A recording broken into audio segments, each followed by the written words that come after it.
No! No! She shouted, her body twisting violently in the ropes.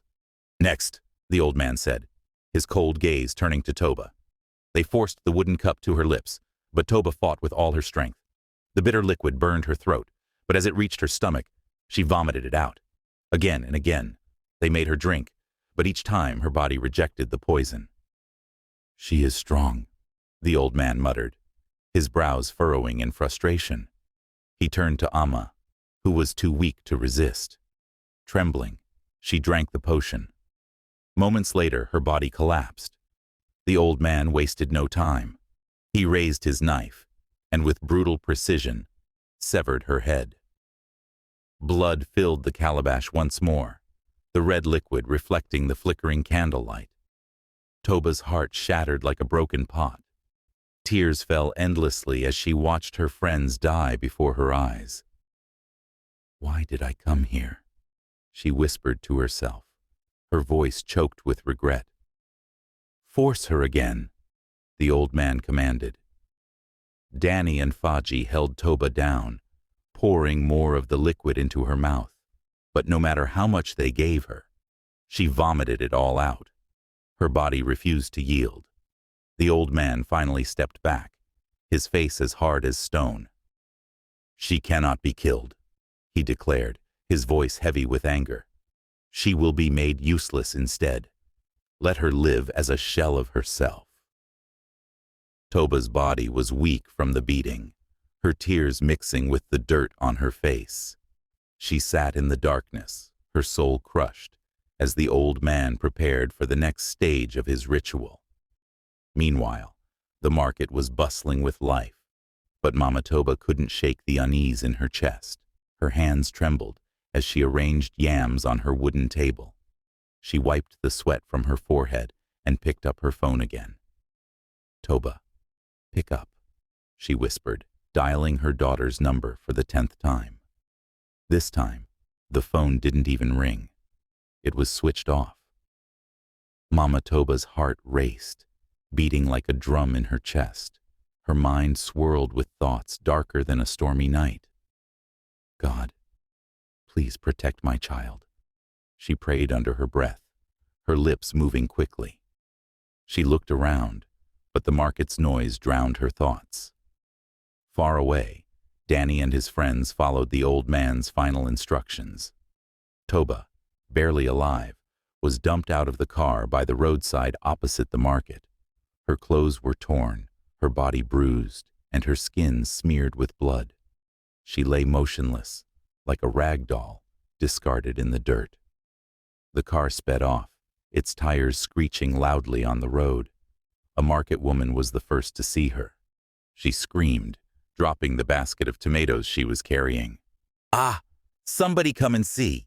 They just dumped her," a woman shouted, her voice trembling with shock. People rushed to the scene, their voices rising like a swarm of bees. "Who is she? What happened to her?" they shouted, their faces filled with fear and confusion. Mama Toba's stall was close to the roadside. She heard the commotion and ran toward the crowd, her feet moving faster than they ever had before. When she saw the girl lying there, her knees buckled, and she let out a wail that pierced the heavens. "Toba, my child."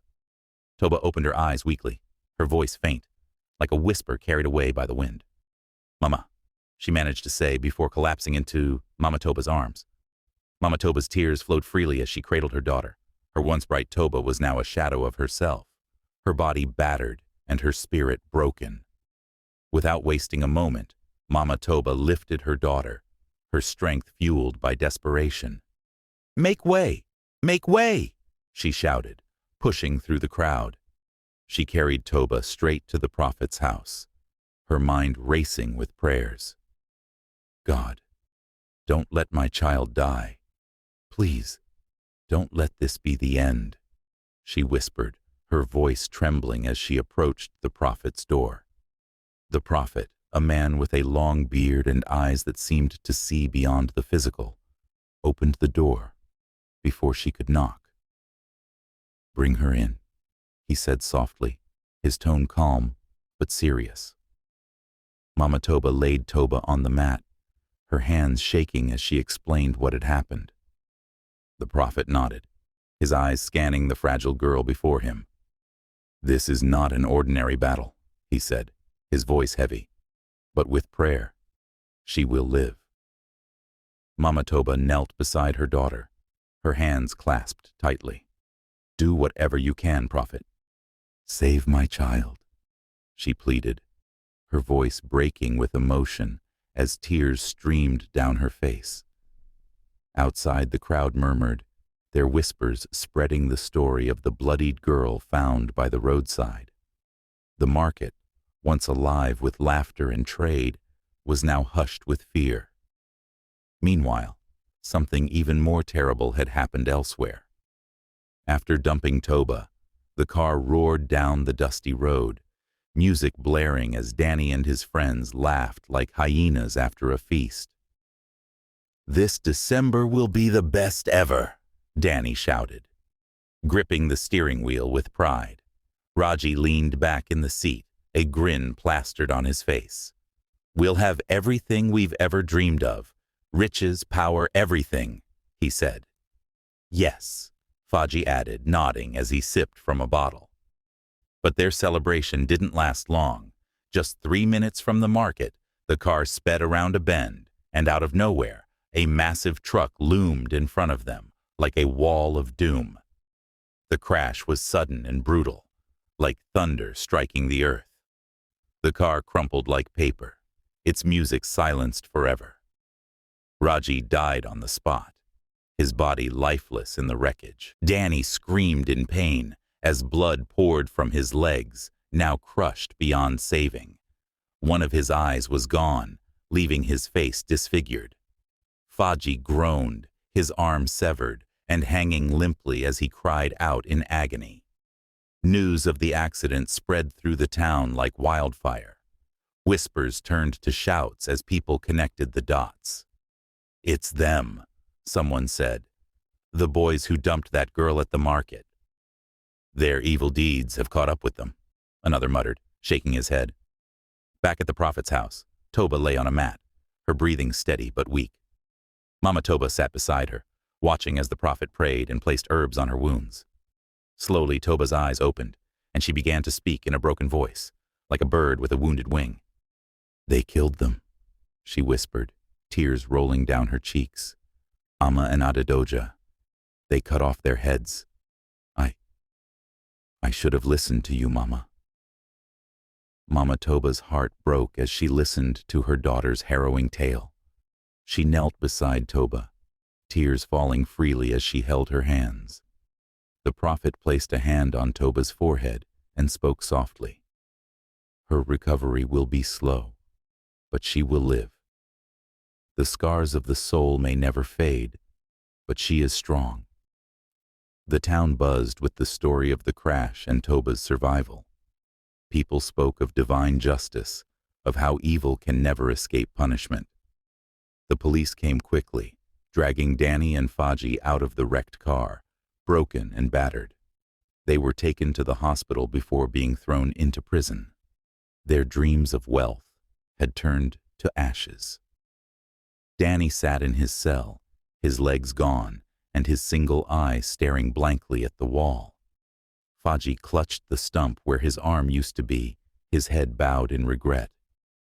"Why did we do it?" Danny muttered. "We should have stayed poor." The once proud boys now faced a life of misery, haunted by their deeds. At the prophet's house, Toba recovered slowly. She could no longer walk without help, and her voice was faint, a shadow of its former self. The prophet told Mama Toba, "Your daughter will live, but she will carry these scars for the rest of her life. Let her story be a lesson." Mama Toba wept, holding her daughter close.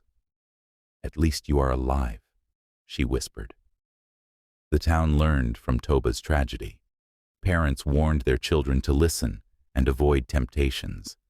Young girls vowed to be more cautious, their laughter now tinged with the memory of Toba's tale. The December that began with joy ended in sorrow. Amma and Adadoja were gone. Danny and Faji were ruined. and Toba would never be the same. Her story became a warning that echoed through the town.